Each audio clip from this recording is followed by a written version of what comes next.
बिस्मिल्लाहिर्रहमानिर्रहीम अस्सलाम वालेकुम स्टूडेंट्स। आज की इस वीडियो में हम लेट विक्टोरियन एरा की एक पोइट और राइटर क्रिस्टीना रोज़ेटी को डिस्कस करेंगे। हम इनकी लाइफ बायोग्राफी को देखेंगे, इनके मेजर वर्क्स को डिस्कस करेंगे और उसके साथ ही इनके वर्क्स के अंदर जो मेजर थीम्स हैं उनको भी समझने की कोशिश करेंगे। बहुत ब्रीफली मैं इसको डिस्कस करूँगा बहुत अच्छे तरीके से। तो स्टार्ट करते हैं। क्रिस्टीना रोज़ेटी का कंप्लीट नेम क्रिस्टीना जॉर्जिना रोज़ेटी था, लेकिन इन्हें ब्रीफली क्रिस्टीना रोज़ेटी कहा जाता है। इनका जन्म जो है वो 1830 में इंग्लैंड के शहर लंदन के अंदर हुआ था। इनका शुमार ऐसे पोइट्स के अंदर होता है जो ये सोचते थे कि शायद ये अपनी लाइफ के अर्ली डेज़ के अंदर मर जाएंगी। इनका भी ख्याल था, क्योंकि ये बहुत ज़्यादा बीमारियों के अंदर मुब्तला थी। इनको कुछ मेंटल डिजीज़ थी और उसके साथ ही कुछ फिज़िकल डिजीज़ थी। तो उसकी वजह से ये सोचती थी शायद ये अपनी लाइफ के अर्ली डेज़ के अंदर इनकी डेथ हो जाएगी।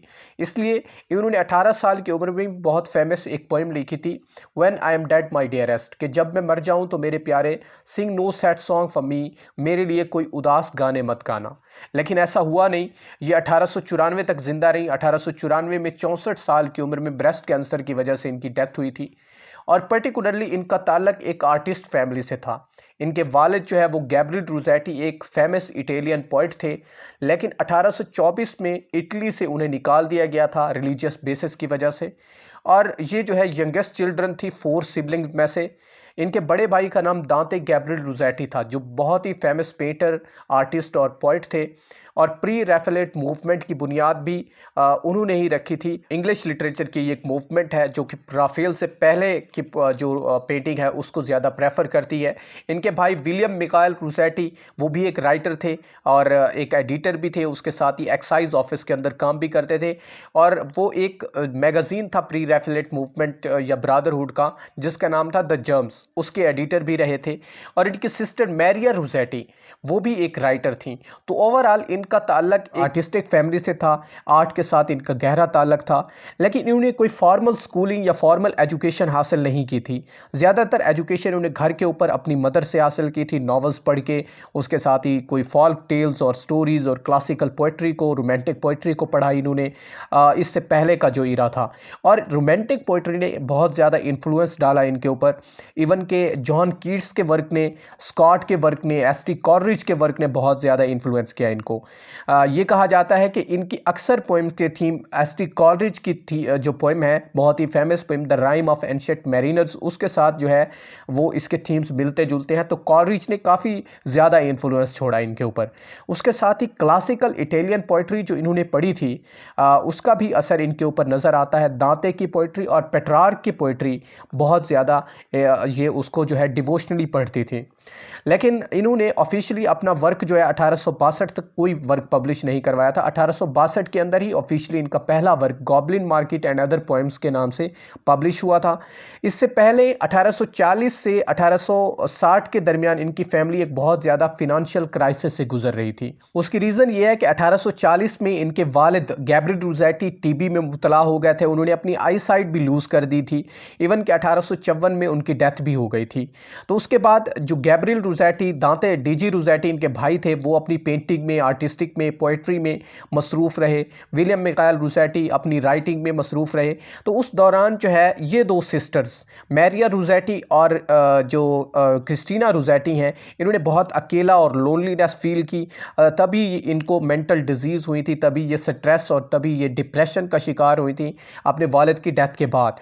लेकिन बहुत जल्द ये अब्जॉर्ब हो गई रिलीजन के अंदर, कि इन्होंने रेफ्यूज हासिल की, इन्होंने पनाह हासिल की रिलीजन के अंदर। और रिलीजियस जो है के ऊपर बहुत ज़्यादा असर छोड़ा। इनकी पोइट्री के अंदर रिलीजन के बहुत ज़्यादा थीम्स मिलेंगे लेटर पोइट्री के अंदर। और उसके साथ ही ये एंग्लो कैथोलिक मूवमेंट का हिस्सा बनी थी। कैथोलिसिज्म को इन्होंने ज्वाइन किया था।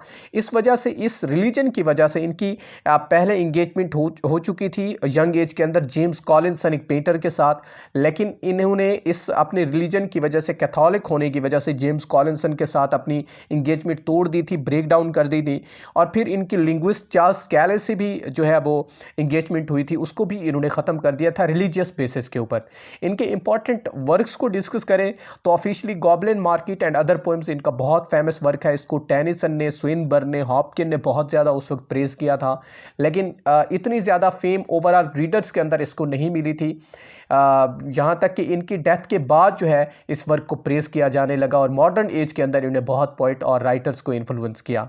उसके साथ ही इनकी कंटेम्प्रेरी एलिजाबेथ बैरेट ब्राउनिंग की 1861 में डेथ हो गई थी और 1862 में ही इनका पहला वर्क पब्लिश हुआ था।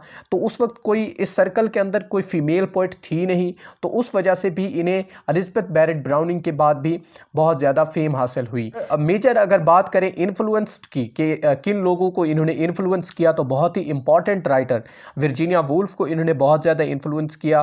स्पेशली इनका जो फेमिनिस्ट वर्क था या विक्टोरियन एरा के दौरान जो वुमेन के राइट्स की बात थी या उनके जो इमोशंस की बात थी उसको इन्होंने हाईलाइट किया था। तो वर्जीनिया वुल्फ जो है इंटरेस्टेड थी फेमिनिज्म के अंदर, तो उस वजह से जो है वर्जीनिया वुल्फ के ऊपर इनका असर हुआ। फिलिप लार्किन बहुत ज़्यादा इन्फ्लुएंस थे इनसे, वर्जीनिया वुल्फ भी इनसे इन्फ्लुएंस थी। और इवन के J.K. राउलिंग ने अपना बहुत ही इंपॉर्टेंट नॉवल द कक्कूस कॉलिंग का जो टाइटल है द कक्कूस कॉलिंग, इनकी एक पोएम द डिर्ज से लिया था। 2013 में ये नॉवल पब्लिश हुआ था। कि पोइट्री के अंदर मेजर थीम्स की बात करें तो मॉर्टेलिटी का थीम मिलता है, लव का थीम मिलता है, रिलीजियस डिवोशन, फेमिनिन पर्सपेक्टिव और इस तरह सेल्वेशन का, सिन का, टेम्पटेशन का, ये थीम्स जो है इनकी पोइट्री के अंदर बहुत इंपॉर्टेंट है। रिलीजियस डिवोशन के जो थीम है जैसे सेल्वेशन हो गया या टेम्पटेशन हो गया, इसके साथ ही मॉर्टेलिटी का थीम वो बहुत ज़्यादा इनके फेमस हैं और इस वजह से इनकी पोइट्री को फेम हासिल हुई। इवन कि इनकी बहुत फेमस पोइम है रिमेंबर के नाम से, वो भी मॉर्टेलिटी के ऊपर है कि जब मैं मर जाऊं तो मुझे याद रखना,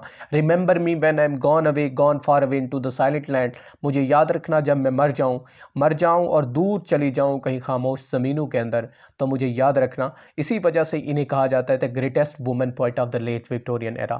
थैंक यू सो मच। अल्लाह हाफिज़। नेक्स्ट वीडियो में नेक्स्ट पोइट को डिस्कस करें।